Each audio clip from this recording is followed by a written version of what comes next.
I'm Justin Warmoth alongside our legal expert, longtime federal prosecutor Rick Jancha, and today is day 6 of jury selection in the trial of Noor Salman, the wife of Pulse nightclub gunman Omar Mateen.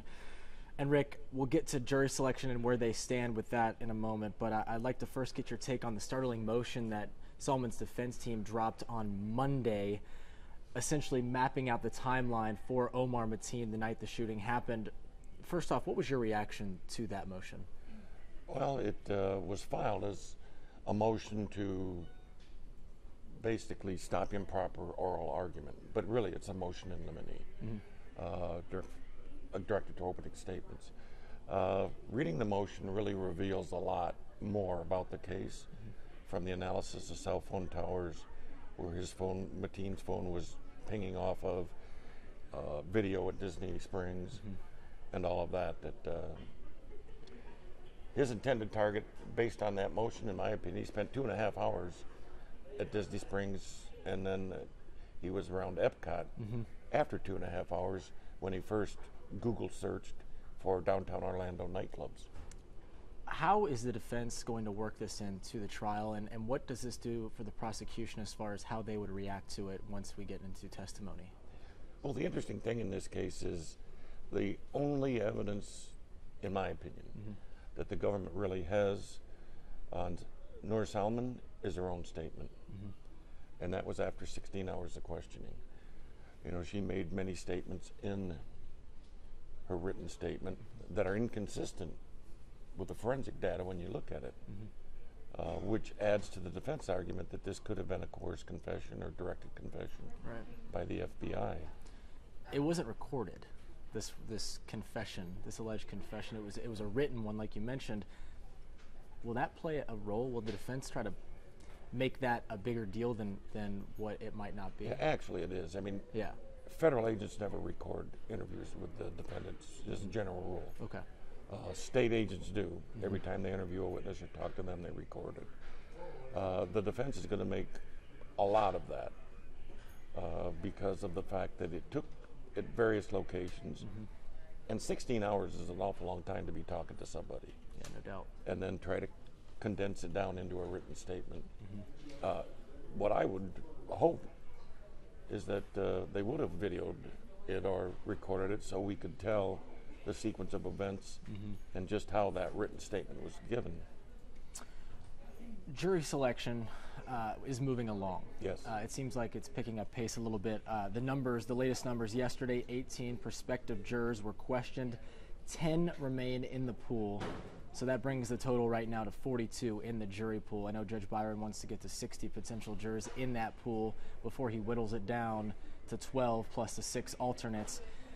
First, when do you think that 60 number will be reached, and how quickly will testimony start once a jury is seated? Well, what's going to happen is they'll probably take maybe 2.5 days to whittle it down to 60. So we're talking possibly late Monday or noontime on Tuesday. And what that is, then they'll bring in the pool of 60 and question them. I would anticipate that would take probably 2 days. Okay. So testimony next week, possibly Thursday, because according to the trial schedule, the judge told the potential jurors is they're taking off on Fridays because he has other court business to handle. So I'm not sure how they're scheduled. We may not even get testimony because he wouldn't want to just start it and then continue it for 3 days. So testimony may not even be till a week from Monday. So, you know, we have these, it's random order right now as these jurors come in and they start, these prospective jurors, and they get questioned.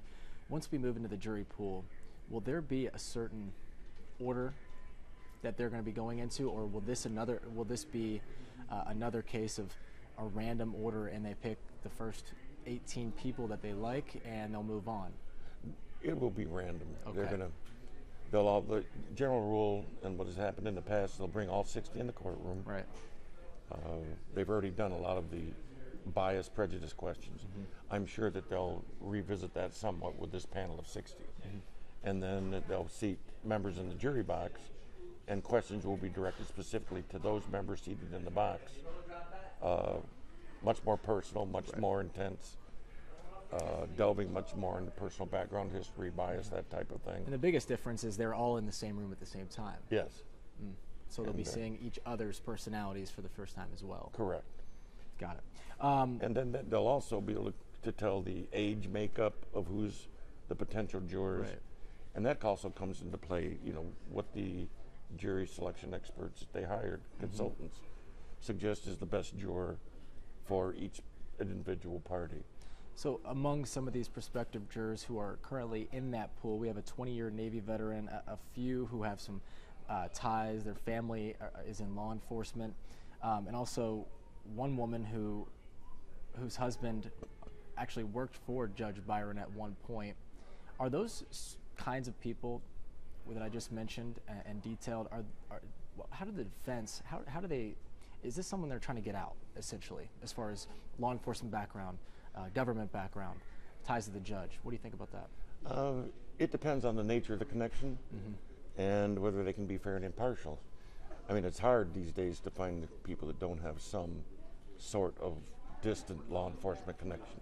True. An aunt, an uncle, a cousin, an in-law, somewhere down the line. So generally that's not something you want to exclude, but that's something the defense is going to look at. Got it. As to whether or not they think that particular juror will lean more towards the prosecution as opposed to the defense. I know you've been in the courtroom for a few of these jury selection days. In fact, you were there yesterday. I'm curious to how Noor Salman is reacting, how she is inside the courtroom.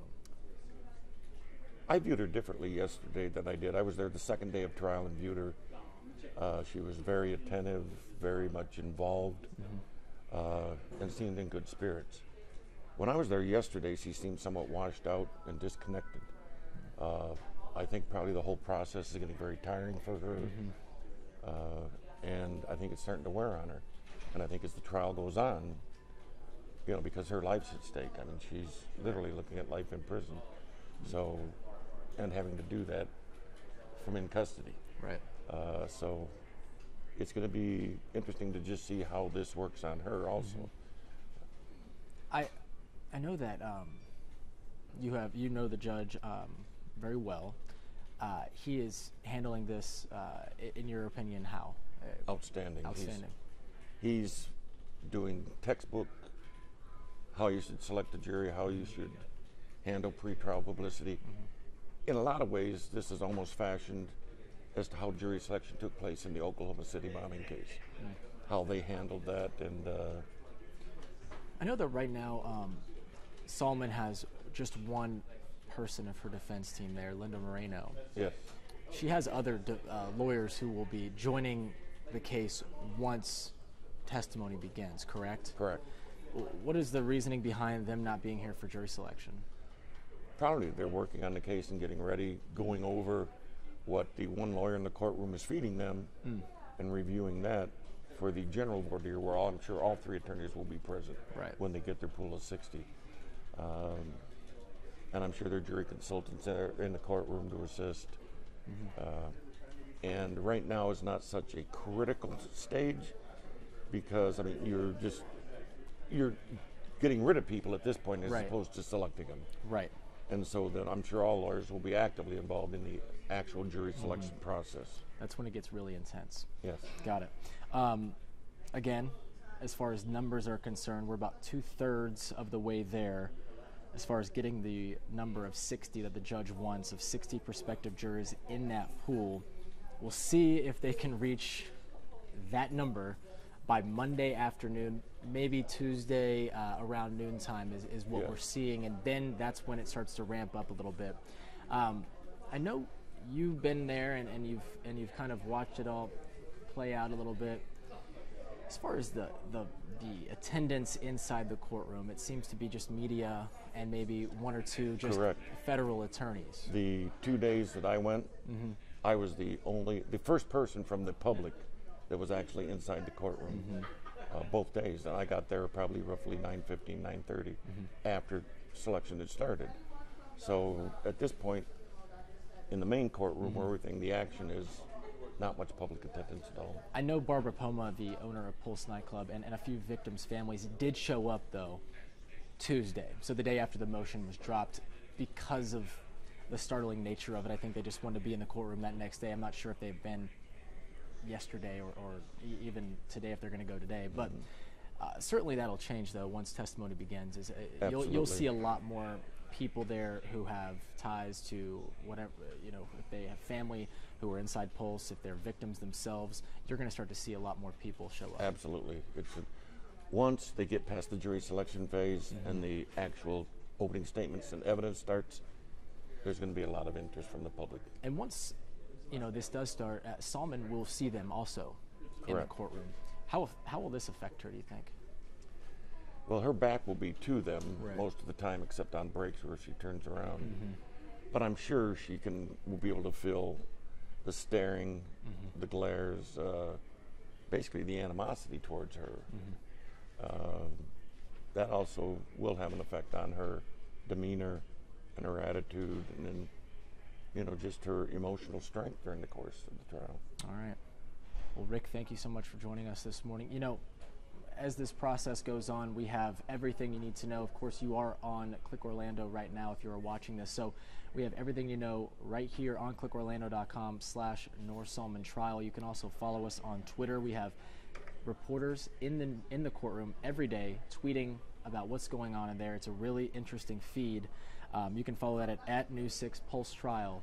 And we have plenty of people with all sorts of different backgrounds joining us on there as well. We'll also have a live update from Nadine Yanis at noon today on News 6. And then join us again at 12:30 for another debriefing. Rick's going to join us again. Will you be going into the courtroom again this morning? Possibly. Okay, so possibly so. But we're going to have much more at 12:30 right here on clickorlando.com. For now, take care.